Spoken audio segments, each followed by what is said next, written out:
scolariser un élève précoce en classe ordinaire. Alors, la problématique, en fait, ça va être effectivement cette question qui se pose. Pourquoi les apprentissages sont-ils troublés par des aptitudes cognitives qui sont censées donc être très supérieures puisque le diagnostic est posé d'enfant précoce. Donc on s'interroge sur comment il puisse ne pas y avoir de transfert du cognitif, des aptitudes intellectuelles dans les apprentissages. Alors on en a parlé déjà précédemment, notamment avec Naïma Boukalfa. Je vais reprendre très synthétiquement les choses pour pouvoir introduire mon propos. Alors il peut y avoir des choses très simples, comme un problème d'intérêt, d'effort, de peur, qui vont effectivement ne pas permettre l'expression cognitive dans le champ scolaire. Ensuite, on peut simplement décomposer en deux grands champs. Si les aptitudes intellectuelles sont supérieures, tandis que les compétences scolaires, elles, ne sont pas supérieures, celles-ci peuvent être... oui, alors, sur le tapis. Voilà, donc je suis sur le tapis. Et je ne sais plus où j'en suis. Voilà, donc bon, bref, les compétences scolaires, donc oui, peuvent ne pas être supérieures. On peut même être dans de la difficulté scolaire, voire de l'échec scolaire, mais elles peuvent être également très disharmonieuses, avec des champs de compétences scolaires extrêmement importants, alors à l'oral par exemple, et puis à l'écrit purement catastrophique, où on peut aussi avoir des compétences scolaires qui sont bonnes dans toutes les disciplines, mais qui vont être très irrégulières. C'est-à-dire qu'un jour j'ai 4 en maths, et puis la fois d'après j'ai 18 pour rattraper le 4. Voilà, donc on peut avoir des manifestations comme ça, des aptitudes intellectuelles supérieures sur des compétences scolaires qui vont être labiles, fluctuantes, inférieures, durablement inférieures, catastrophiques, surprenantes, avec des fulgurances, enfin tout est possible. Les deux grandes catégories, on va dire que ça peut être la conséquence ou le reflet en fait des dysynchronies cognitives. C'est ce qu'on a vu avec Naïma Boukalfa tout à l'heure, c'est-à-dire des enfants qui effectivement ne peuvent pas investir le scolaire avec les mêmes possibilités cognitives, fonctionnelles, exécutives en fonction des matières proposées. Ou bien on va être sur un profil qui, là pour le coup, n'est pas hétérogène, un profil homogène avec une efficience certes élevée, homogène, mais pour autant pas des compétences scolaires qui vont être supérieures, et on va être davantage sur des configurations de suradaptation ou de normalisation, c'est-à-dire des enfants qui ne vont pas exprimer volontairement ou inconsciemment leur capacité dans l'univers scolaire. Ils vont laisser leurs aptitudes en dehors de l'école. Alors, on retrouve ça beaucoup chez les jeunes filles. Je vais peut-être passer, parce que vous l'aurez dans tous les cas sur le PowerPoint que je laisserai sur Potentiel 10. Ça me permet de faire une petite pub pour le site Potentiel 10 sur lequel on dépose la plupart de nos productions, et puis aussi sur la chaîne YouTube Potentiel 10 où on anime nos PowerPoint. Donc, cette problématique a engagé un dispositif législatif, c'est-à-dire qu'en fait, des aménagements sont nécessaires à la scolarité des enfants, alors HPI ou EIP, qui maintenant sont donc imposés par une réglementation. Donc, les familles peuvent effectivement, au nom de ces textes, être davantage insistants pour que des aménagements soient mis en place. Les enfants ont des droits à une adaptation de qualité. Alors je vais les passer également, mais on voit effectivement toute une série de BO qui précisent d'ailleurs que les aménagements doivent être pensés, élaborés en contrat. Alors, c'est pas trop précisé avec l'enfant, mais nous verrons après qu'évidemment l'enfant est en premier lieu concerné, en tout cas élaboré en associant les parents. Là, on a l'élément important qui est celui d'avoir un référent académique. Ça va être à nouveau redit sur une circulaire. Et puis la mise à disposition pour les enseignants de modules de formation, voilà, avec le lien EduScol que je mets et sur lequel on va rester un petit moment. Alors là, on est sur un mur, mais quand ça sera sur le site Potentiel 10, il y aura moyen de cliquer et d'aller chercher de l'information pour effectivement que les enseignants puissent être en capacité de répondre à une commande. Parce que c'est bien de leur dire ce qu'ils doivent faire, encore faut-il qu'ils puissent. Et c'est pas forcément évident pour eux d'aménager quand ils ne savent pas comment aménager. Alors, avec l'outil mis en place par le 95, on avance, on va dire, sur la construction des aménagements. C'est-à-dire qu'en fait, on est vraiment dans une phase un peu balbutiante, tâtonnante, mais grâce à cet outil qui va laisser trace scripturale et qui va contraindre finalement les équipes à se poser pour réfléchir à comment aménager, petit à petit, il y a une dimension formative, informative qui découle en tout cas de cet outil. Donc, je vais vous présenter l'outil, mais avant même, l'outil prend place dans un dispositif, c'est-à-dire que cet outil s'appelle donc PPEIP, Projet personnalisé d'enfants intellectuellement précoces. Donc, on l'a effectivement ici, mais avant d'arriver à l'équipe éducative dans laquelle sera écrit ce document, il se passe effectivement d'autres épisodes que je ne vais peut-être pas non plus complètement reprendre. Moi, ce qui me semble important, c'est voilà, le bilan psychologique, il a été réalisé, on est ici. Avant, il y a eu des observations. Avant, il y a pu effectivement y avoir, en termes de prévention en tout cas, du dépistage ou une observation, une vigilance des enseignants dans la classe, des parents évidemment, et puis de tout professionnel pour suggérer à la famille de faire évaluer leur enfant, que ce soit au sein de l'école ou à l'extérieur, alors plus souvent en libéral. On sait que les structures hospitalières sont complètement overbookées avec des demandes MDPH. Donc très souvent, les diagnostics se font soit dans le champ scolaire, soit en libéral.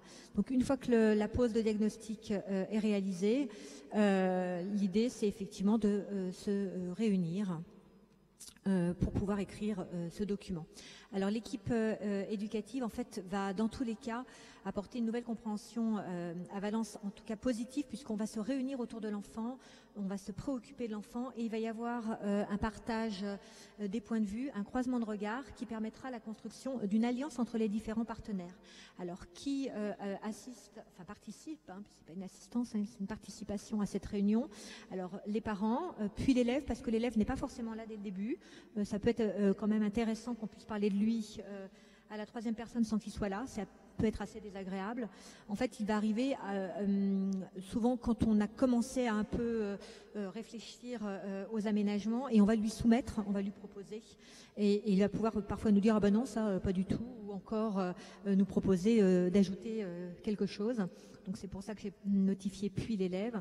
Ensuite, évidemment, l'enseignant ou les enseignants si on est sur collège-lycée, le directeur, le principal, le proviseur, enfin en tout cas quelqu'un, ça peut être aussi, il peut y avoir aussi le CPE, le psy-EN, et puis les partenaires extérieurs. J'entends par partenaire extérieur le psychologue qui suit l'enfant ou qui a fait le bilan, et puis s'il y a des troubles associés, ça peut être l'ergo, le grapho, l'orthophoniste, etc. Voilà le document, donc il est téléchargeable. Alors j'ai mis en fait, j'ai mis ce lien-là. Je trouve qu'il est super bien fait, le site d'Anguin. Voilà, parce que si vous allez directement sur celui du Val d'Oise, des Duscols, en fait, moi les parents quand ils viennent en fait au cabinet, ils viennent avec la notice d'information. Vous voyez, c'est comme si vous commandez une machine à laver, vous avez la notice, mais vous n'avez pas la machine à laver. Là, c'est un peu pareil, c'est-à-dire qu'ils viennent avec pas du tout le document, ils viennent avec la notice. En fait, il faut vraiment aller chercher le document PDF.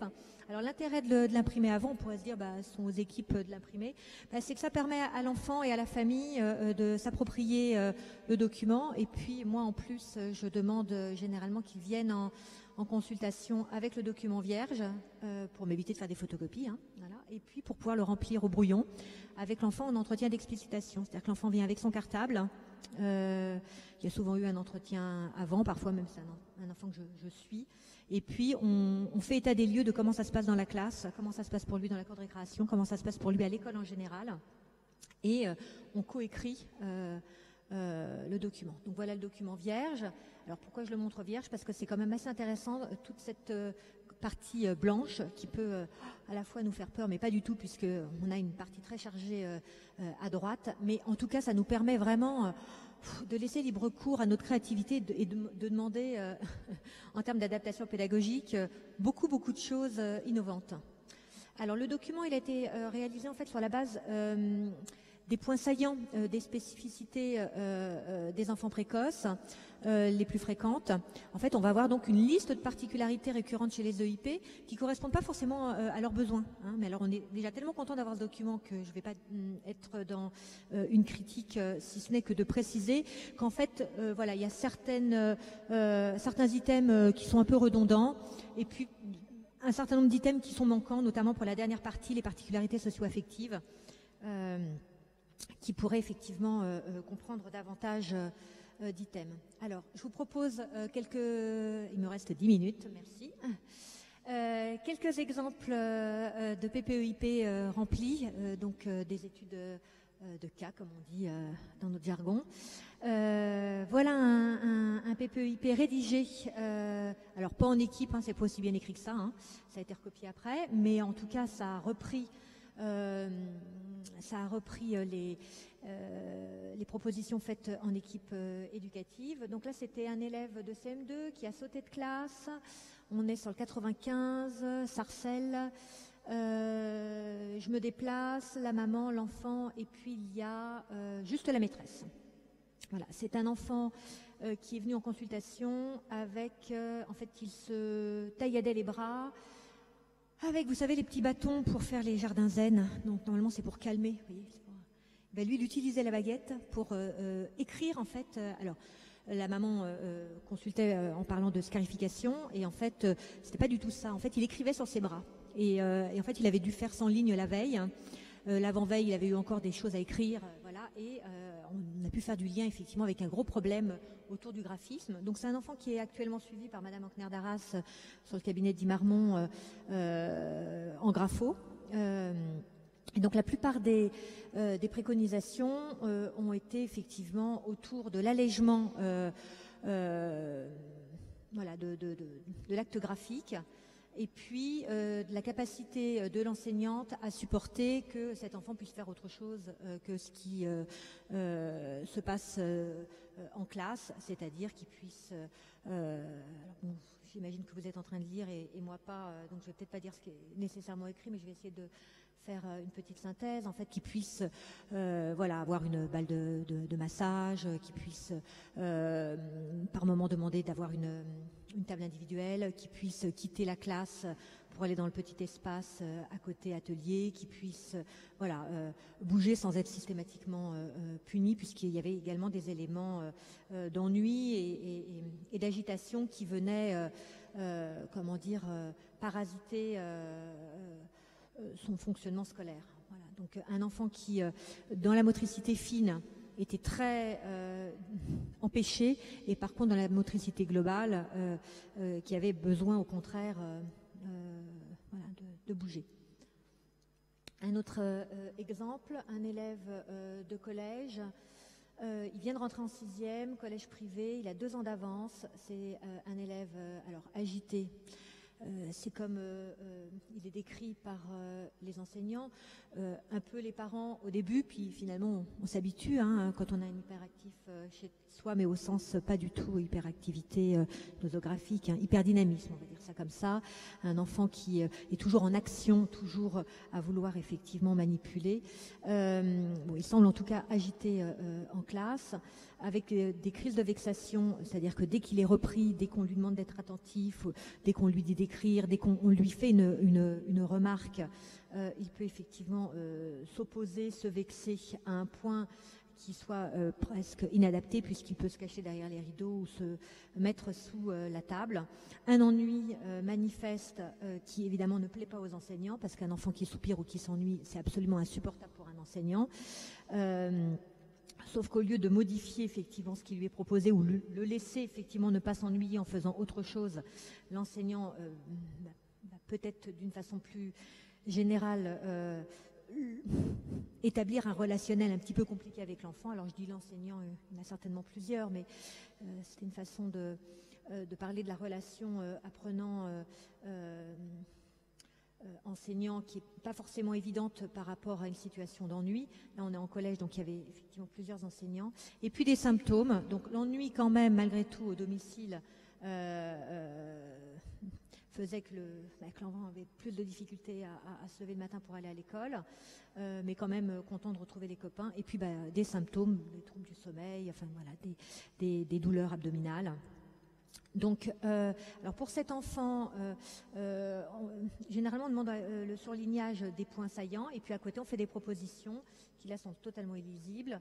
Là il y en a beaucoup, mais globalement, voilà, on a fait des propositions qui ont toutes été globalement entendues et ratifiées et par l'équipe du collège et par l'enfant lui-même. En s'ajustant à ses besoins. Le point saillant, très honnêtement, ça a été effectivement d'éviter de légiférer, de rapporter à la règle, de mettre des croix, de faire des rappels à l'ordre, à chaque fois que quelque chose ne rentrait pas dans un cadre qui d'ailleurs n'était pas posé préalablement. C'est-à-dire que quand l'enfant se prend une croix parce qu'il gesticule sur sa chaise, en fait, je leur ai demandé le règlement intérieur à cette équipe, et en fait, il n'y a pas, je ne gesticule pas sur ma chaise. De la même façon, quand il n'écrit pas ses devoirs et qu'on lui dit on le punit parce qu'il n'écrit pas ses devoirs, je rappelle avec beaucoup d'amabilité, comme je sais le faire parfois, que normalement sur le NT il y a les devoirs, donc c'est pas très grave s'il les note pas. Ah bah oui, le NT, oui, on a un petit peu oublié.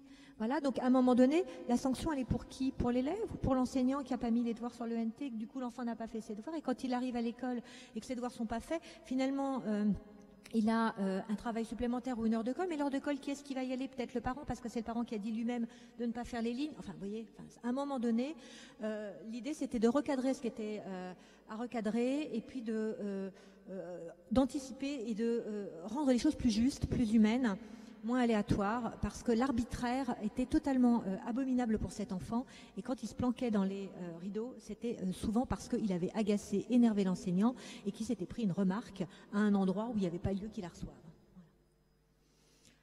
Voilà. Un dernier exemple, en lycée, l'idée c'était de faire, c'était bien pensé, élémentaire, collège, lycée, avec un élève de seconde que j'avais dépisté assez tardivement, 5e, 4e, un très bon élève que je retrouve 3 ans après. Alors c'est ça, dans la pratique de cabinet, on peut faire une évaluation, mettre en place des choses. L'enfant semble aller en tout cas suffisamment correctement pour ne pas avoir besoin de revenir nous voir, ou alors peut-être voir quelqu'un d'autre, mais en tout cas pour lui, il revenait me voir sans avoir eu besoin par ailleurs d'autre chose entre-temps. Et là, arrivé sur le lycée, catastrophe, décrochage scolaire, des notes abominables.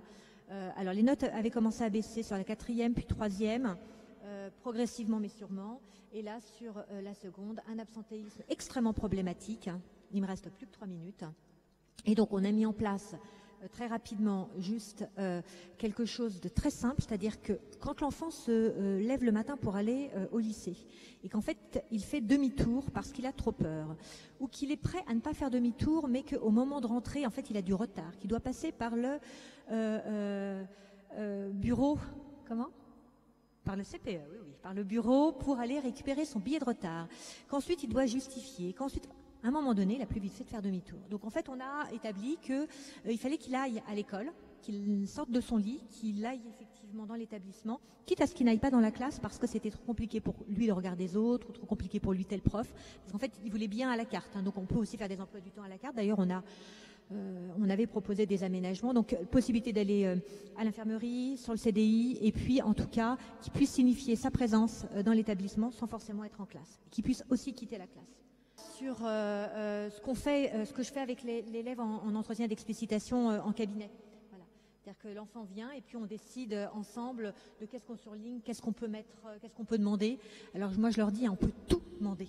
D'ailleurs on va demander plein, et puis on en aura toujours sur tout ce qu'on demande. Voilà. Et puis les idées, enfin, ce sont les enfants qui les ont. Hein. Et par exemple, le cahier de labyrinthe, les pixel art, etc., pour s'occuper, le petit cahier de croquis, enfin tout ça, c'est pas sorti comme ça, enfin ça m'est pas tombé sur la tête. Hein. Ce sont les enfants qui m'indiquent ce qui leur vont bien. Et puis une fois que c'est mis en place, ils me disent effectivement comment ça se passe, comment ça leur va bien et comment ils peuvent encore inventer d'autres choses. Ce qui me sert pour eux-mêmes pour ajuster, mais ce qui va me servir également en termes de propositions pour d'autres enfants. Et ben donc du coup j'aurai pas le temps de faire ça, sera l'occasion d'une autre conférence. Donc j'invite les collèges privés publics de France et de Navarre à proposer à Potentiel 10 de nous recevoir soit bénévolement pour la suite que vous n'aurez pas, soit par le biais de mon cabinet. Et là je vous fais payer. Voilà.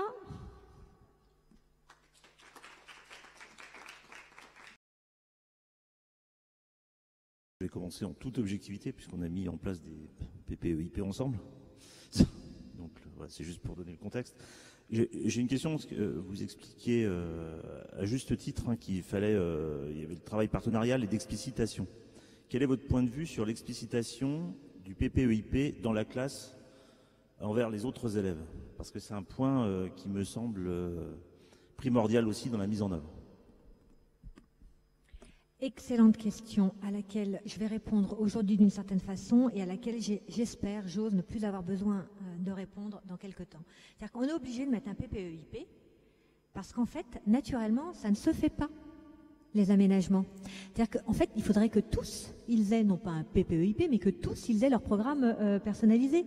Donc moi, souvent, en équipe, c'est ce que j'indique. Et je leur dis, évidemment, s'il y a trop de différences par rapport aux autres, il faut l'indiquer, il faut le spécifier. Pourquoi lui, il a son ordinateur, pourquoi lui, il peut sortir un carnet de croquis, pourquoi lui, il peut aller dans le coin bibliothèque, pourquoi... Oui, il va falloir le préciser. Et ça embête beaucoup les enseignants, en fait, de devoir préciser ça. Mais en même temps, ils ne s'imaginent pas de ne pas le préciser. Donc arrive assez naturellement le moment où on se dit, mais et pourquoi les autres, ils ne pourraient pas avoir les mêmes droits?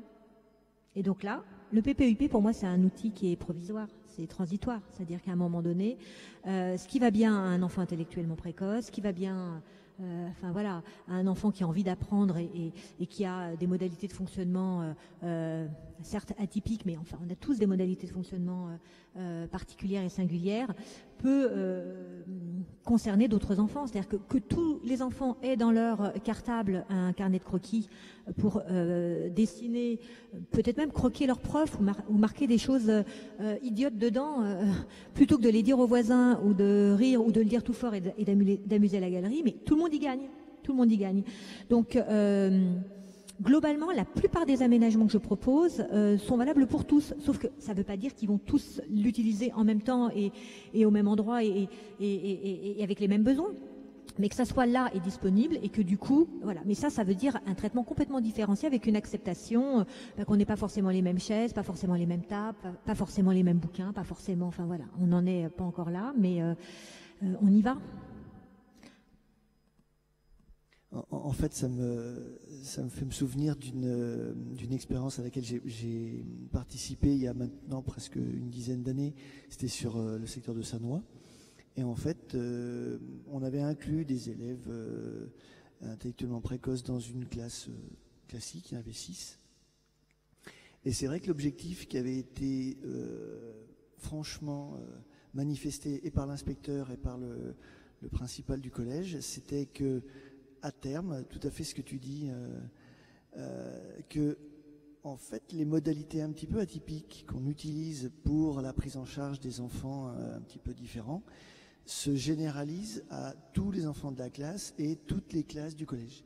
Et effectivement, je pense que c'est un souhait qui n'est pas à la fois qui n'est pas irréaliste ni irréalisable ni utopique, mais que ce soit la porte d'entrée à une façon vraiment différente, un petit peu comme ce que propose aussi Gaël Ménard au primaire, mais je pense qu'on peut l'étendre au collège et au lycée, une façon un petit peu différente de considérer juste un apprenant, un élève. Et on utilise ce biais, alors c'est vrai que ça fait presque une dizaine d'années maintenant qu'il y avait eu cette expérience-là, et les choses n'ont pas beaucoup évolué en 10 ans, mais bon, ça avance peut-être progressivement. En fait, c'est vrai que manifester que dans une classe, alors à 30 élèves, il y ait des élèves qui aient des particularités plus ou moins marquées.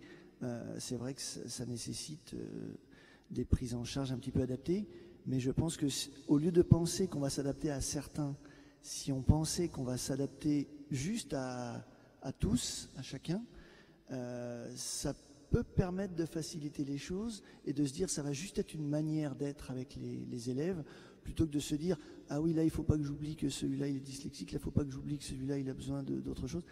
Et parce que je pense que ce travail-là de spécification, il est coûteux en énergie pour un enseignant, alors que la façon de faire très généralisée à tous les élèves me semblerait moins coûteuse en énergie pour les enseignants, ce qu'on constate quand on voit Gaëlle fonctionner, parce qu'elle ne s'épuise pas. Et elle a toujours envie de faire son métier. Quand on est bien traitant avec les élèves, c'est-à-dire qu'on bien traite, c'est-à-dire qu'on traite à l'endroit de leurs besoins, forcément les élèves en retour sont également bien traitants entre eux et bien traitants avec l'enseignant ou les enseignants. Je me souviens, c'était alors pas du tout dans le champ de la précocité, mais une élève qui avait un trouble visuel tel qu'il fallait nettoyer, que le tableau soit extrêmement bien nettoyé. Et l'enseignante me dit mais je vais pas à chaque fois éponger le tableau, etc. Ça me semble compliqué. Alors, je peux pas plutôt lui mettre un petit endroit. Je dis oui, on va nettoyer juste un endroit là, et puis tout le reste du tableau, on va le laisser avec de la poudre de craie. Alors non, on va nettoyer tout le tableau, et donc du coup ça va bénéficier à tous les élèves, parce que même si les autres élèves sont pas DV, déficients visuels, ils ont le droit d'avoir effectivement un support propre. Et puis la craie jaune sur du tableau vert a un meilleur contraste. Et ben on va jeter les craies vertes, rouges et bleues. Alors le bleu sur le vert, je ne l'explique même pas. Faut avoir très envie de lire. Et on va effectivement utiliser essentiellement la craie jaune. Et pour tous les élèves, et puis on va prendre plusieurs responsables, ceux qui sont un petit peu agités, puis ils vont aller chercher de l'eau dans le seau, puis ils vont nettoyer le tableau 4 fois par jour. Et à un moment donné, en fait, chacun peut faire des choses spécifiques. Et puis, ce qui est proposé par l'enseignante, c'est pas plus compliqué, c'est même plus simple pour elle. Elle a eu des effaceurs de tableaux toute l'année, un tableau propre, des enfants qui écrivaient mieux, moins de fautes, erreurs dans les cahiers, erreurs de copie, etc. D'autres questions ? Oui, bonjour.